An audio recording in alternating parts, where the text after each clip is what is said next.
Hello, this is Sachin Sawant. I am an immigration lawyer registered with the OISC at level 3. Uh, Today I'm going to talk about defined certificates of sponsorship and undefined certificates of sponsorship. Which one is required when and what are they exactly? I'll try and explain using my board here. So let's begin with, assuming that the employer already has sponsor license and they want to assign a certificate of sponsorship. So I'll introduce the terms assign, allocate, how they are used in home office parlance. So mainly you need certificates for, I'll explain what a certificate is also. It's not a physical certificate, it's a digital certificate.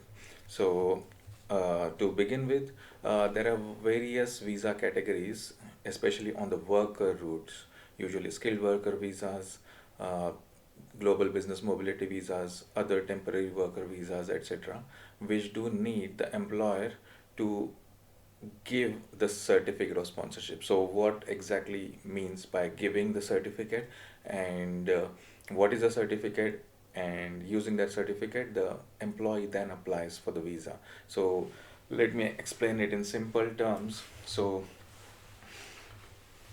let's see,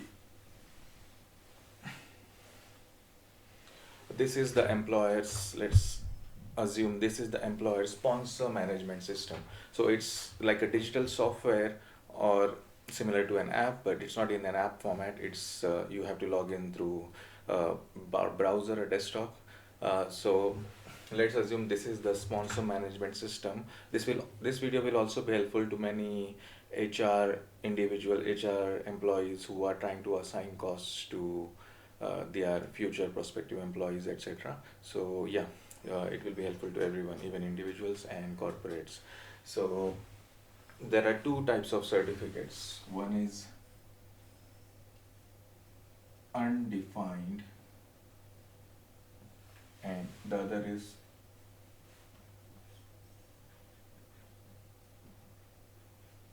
defined. So the only difference in the word is un. So what does it mean by undefined certificate? In simple terms, let's assume there was no software or there was a physical world where home office would issue this certificate. This is how it would ideally work. Every year the employer is given certain number of allocations. So I will start introducing the terms here. Allocation, let us write here. Allocation. The year for home office is a 12-month cycle. So once an employer applies for a sponsor license, at the time of applying for the sponsor license also, the employer has to tell the home office how many workers do I want to hire at this point. So usually it would be the first year if you have an estimate, or at least at that point as soon as you get the approval. So let's say usually employers apply one or two. If they are small employers, corporates apply with big numbers as well. So let's say you tell them in the beginning, when you apply the license, you tell them I want to employ one person under this license. And let's say, take the example of skilled worker. I want to give, the rules are very similar to all types of applications, whether it's skilled worker, uh, previously called as or GBM, senior and specialist worker, which was previously called as intra-company transfer. So I'll just take one example and it flows across the SMS system, the sponsor management system. We call it SMS. So that's the short form we use, sponsor management system. So when you apply, you tell the home office that okay, I want to hire one person. Once the application is approved, usually they will grant this. I've always seen whenever we file applications, we have got that, unless there are any other reasons. So, and this certificate, the undefined area, is only for people. So someone, let's say an applicant. So let me introduce an applicant over here. So applicant, he has to be in the UK. So in UK, this part is very important. The applicant has to be in the UK if you want to use this type of certificate for the employee, for the prospective employee. So For example, someone is on a student visa and you want to hire them, they've completed their degree, or they are on a graduate route visa, they are switching categories, or any other reasons. So if they are on some type of a visa category, or say someone is on a spouse visa or a partner visa, and they want to switch on to the skilled worker visa, any reasons, the person has to be physically present in the UK with valid leave to remain in the UK. So valid leave, usually visitors are not counted under this, so they cannot be with a visitor visa or visitor entry. Visitor visa is the same as visitor entry. Non-visa nationals do not need a visa to come to the UK, for example US nationals, etc. So they would be the same as a visitor. So visitors cannot switch inside the UK, remember. So you can only assign where someone has some type of a visa inside the UK, and you tell the home office, okay, we want to hire this person. They give you a certificate. So what is a certificate? Think of it, I just use, think of it like a piece of paper. This is the certificate, and so if it was a physical world, they would give you a physical certificate like a piece of paper, and you write on that the employee's details, you put his passport details, you put the job title, you put which job code you're using, etc., etc. Everything you have to confirm, basically telling the home office, I'm going to hire this person on this particular job role, and all his details, you put his passport details, etc., all of that. And once, so think of it, the home office given you a blank piece of paper, you write all the details on it, job details, employees details, their passport number, their address in the UK, etc., etc., their salary to be paid, hours of work, location of work. If the job is on a client contract, this is common with IT based companies, where they may also be working with the client, or there may be a contract, or it's a hybrid position. There are different ways to report through it. So we do that for employers, but all the information should ideally be put through this certificate. So that's what you do, you put all the details and you give this certificate to this person. So the way you give this certificate is you give the reference number. There will be, so as soon as what happens, once you put the details and then you make the fees of the £199, that's the certificate fees. Any certificate, yeah, usually there are some other certificates which are have different prices, but taking the skilled worker example, you would pay 199. You would also pay immigration health surcharge when you assign means you put the details and you make the payment. So as soon as you make the payment, the system will generate a certificate at some on the top or in a field saying certificate of sponsorship reference number. So whatever that number is, you give that reference. So that is what we call as cost reference. When this applicant, now with this reference, the applicant has to fill up the skilled worker visa inside UK application, not outside UK application. Put this reference, submit their application, and then it goes further for processing. So this is a simple example of how an undefined certificate works. Other points for undefined certificates that I have noted here is usually the home office, because this is something, just every year the home office will send an email about 3 months before the expiry. So there is a 12-month cycle. So in the past it used to work from April to April. Now after the change from tier 2 general to skilled worker category and all around December 2020 onwards, it usually, so if the sponsor license is approved today, for example today is 10th of March, I'm making the video, 10th March 2023, the cycle will run from 10th March for next 1 year. And so before 3 months before 10th of March next year, that is 10th March 2024, usually the employer gets an automated email from the home office systems to ask for further allocations for the next year. And once that is approved, let's say the employer gets notification on 10th of December, January, February, March, 10th of December they get the notification. Let's say they apply by, I'm just talking of an ideal world, there are processing timelines, there are deadlines, I'm not getting into that over here. Let's say they apply for new certificates saying, oh, for next 12 months we need say 3 certificates. We are estimating to employ 3 workers on skilled worker who are already present in the UK, some category. You may or may not use it, but ideally try to give a close estimate. You will also have to give their job codes may not be the exact person, but at least the job roles that you want to fill, the job code, the salary they intend to pay, etc. So some information should be given and the reason why you would need those costs. So that is very important. And so once you have given this, the home office will issue you the certificate. So let's say you file on 15th of December this year, you get the notification on 10th of December. On 15th you file it. Ideal world, it may not happen so quickly, there are timelines for that, but if let's say they approve your request on 1st of February, remember the cycle started from 10th of March to 10th of March, but if they approve your request on 1st of February 2024 next year, then the new cycle would be from 1st February till 31st of Jan the following year. So that's how the cycle, every time they approve it, your 12-month cycle starts from there. What that means is, if they have approved 3 certificates, say you ask for 3 certificates, 1, 2 and 3, they have given you 3 blank certificates. So this is just my flashcards I'm using, okay? And so they issue it to you.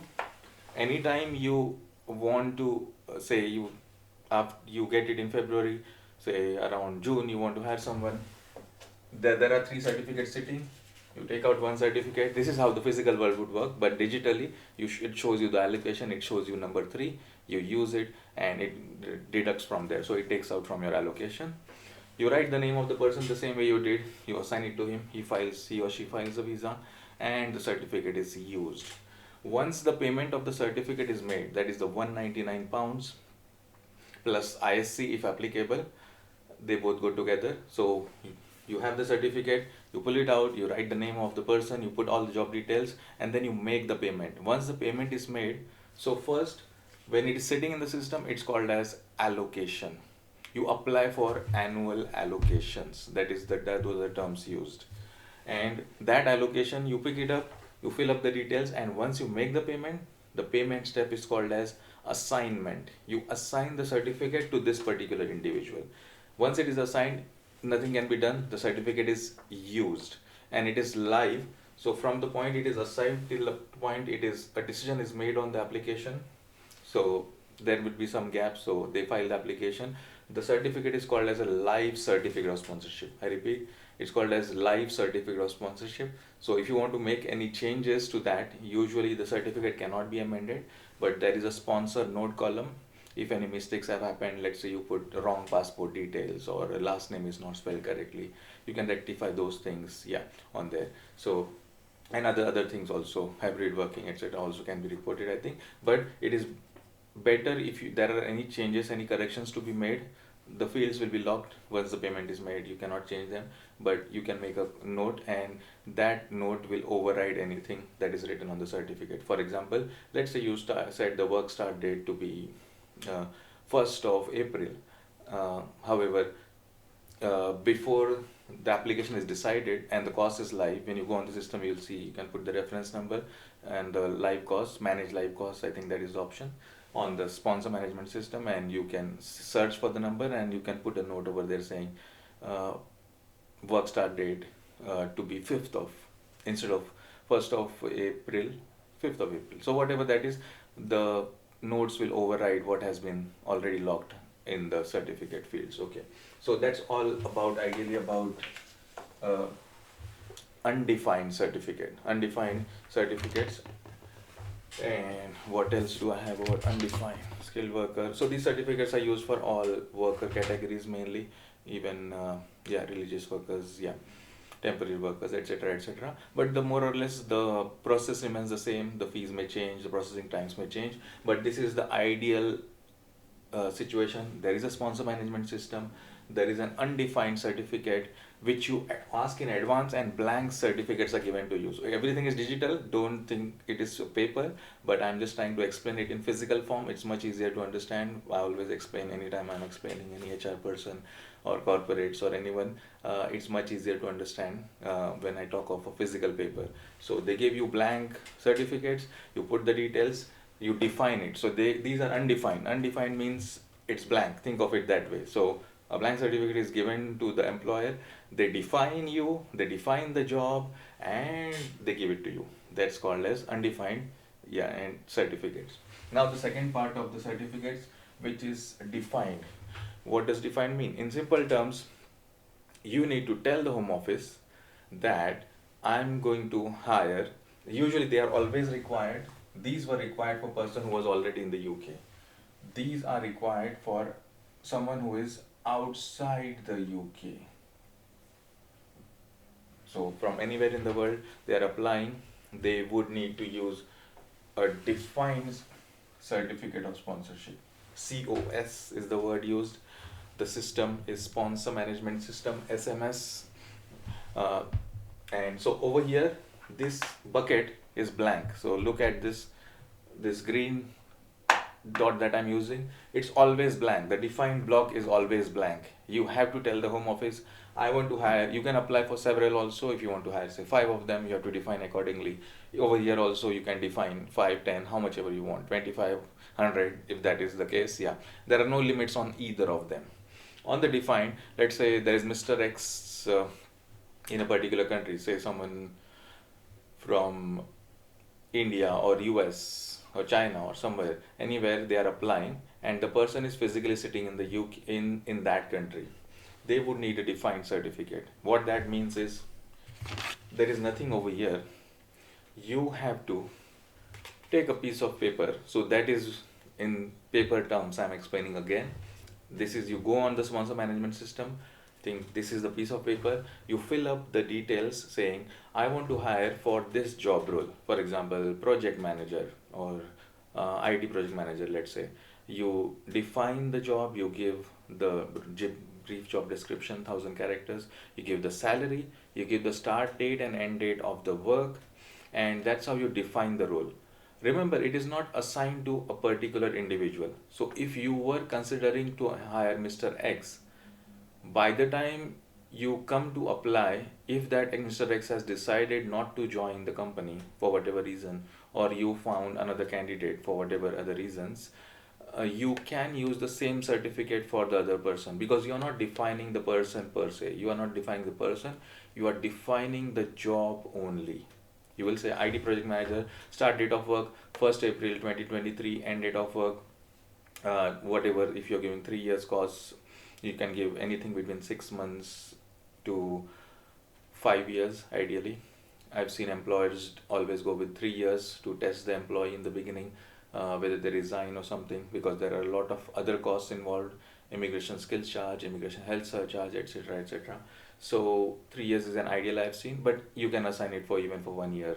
Yeah. Or any other term between 6 months to 5 years ideally. So you basically you write the job role, you will define whatever you are writing. IT project manager, his salary is whatever 60K, let's say, and start date of work is 1/4/23, end date of work. You count 3 years, make sure you count exactly. So if you are signing on 1st of April, you end the work on 23 plus 3, 6, 26, 26 March 31st. So this is just my example. IT project manager, 60K, start date of work 1/4/23, end date of work 31st March 26. Okay, so this is one common mistake that employers may do. For inside UK applications, you will be given exactly 3 years. So for example, if you put 1st April to 1st April rather than 31st March, that one may add up to further 6 months of calculations. Usually immigration health surcharge and immigration skills charge. So those will multiply and add on the cost. So make sure you do assign maximum 3 years if you really want to give for 3 years or 5 years also. So accordingly, don't go beyond that 3-year period. This is just an example. So the fees will change accordingly. You will pay higher fees. Even if you, instead of 31, you write 1st of April, it will proportionately take 6 months of further IHS for inside UK application. So this is like a job role I have given. Then I give this to the Home Office. So let's say Home Office is sitting here, UKV. So I give it to UKVI, they check it and then they approve it. The approval is within 24 hours, they usually say we always get it. But there were some delays sometime last year, up to 4 weeks on higher end. That was rare, but I have seen that sometimes. But within 24 hours or so, they would approve it, or they would ask further questions on it. I have seen questions coming on different types of applications, which we did do. So, like, yeah, we did several certificates. Some of them got questions, some of them don't get questions. So they may send a different questionnaire asking different things about the job role to make sure it is a genuine vacancy, etc. So that is possible. So whether they ask questions or not, whatever, once they approve it, then a certificate comes and sits. And make sure all these terms are locked. You cannot change them. You can only add the person's name over there. So if you were considering Mr. X before, now it has been changed to you want to hire Mr. Y, that's fine, but the terms of the job would remain the same, or you would need to apply for another defined certificate. So you define this certificate with the job role, you assign it to the person. The next step remains the same for outside UK. You put his passport details, his address outside UK, etc. So, and assign it to him. So this is assign it, make the fees payment. Again, you back to this position, you assign it, you give it to the employee, and then he applies for the skilled worker visa. So the only difference is, or rather the main differences are, this allocation is sitting in your system. You tell them once for the whole year, or you can also apply allocations during the year. So if you are run out of them, let's say you have 3, you already use them, and you want one more, you can apply, but there are some timelines and all you need to be considered.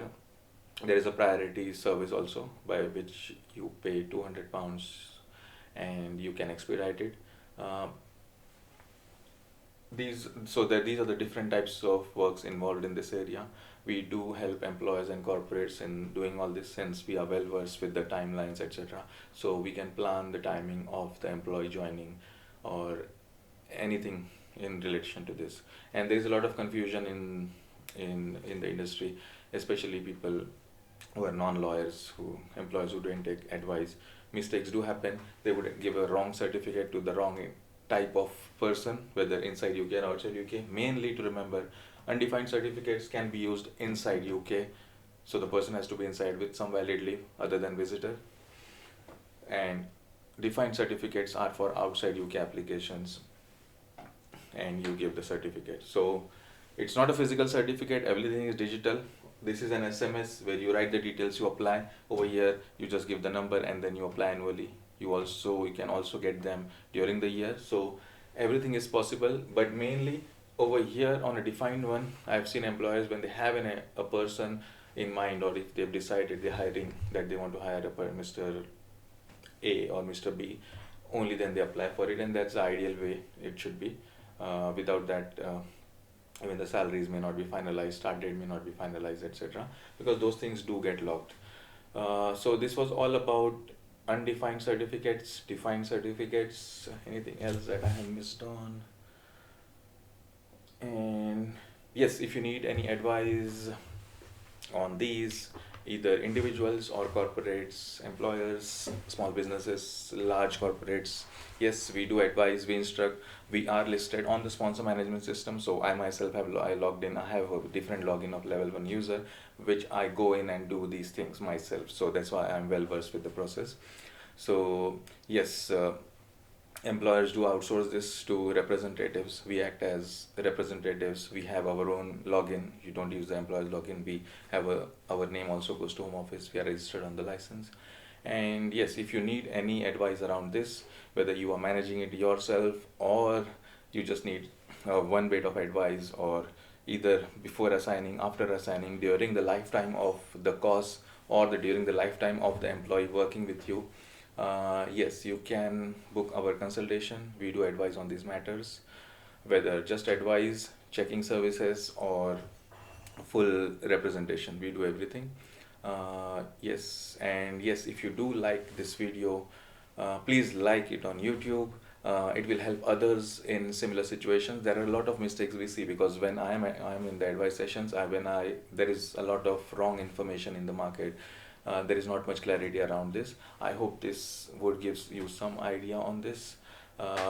And if you do like this video, do like it, subscribe to our channel. That is very important. Subscribe to our channel so that others who are in similar situations, even employees sometimes, we do understand that sometimes there are small businesses and employers are working together to get this sorted. So but it has to be done right. That is very, very important, and the first time right. So yes, this video will help a lot of such individuals who are looking for any information and give them some clarity on the matters. The whole system is digital, remember, it's not physical paper. I've just taken an example here. So yes, do like, subscribe this video. It will help. YouTube will throw this video to others also in similar situations who are searching somewhere on Google or any search engine somewhere on YouTube. So they will find this video and it will help someone somewhere. So the more you like and subscribe, it helps. YouTube will throw it to others as well who are looking for such advice. So yeah, it's just that's all about today's video. Thank you very much.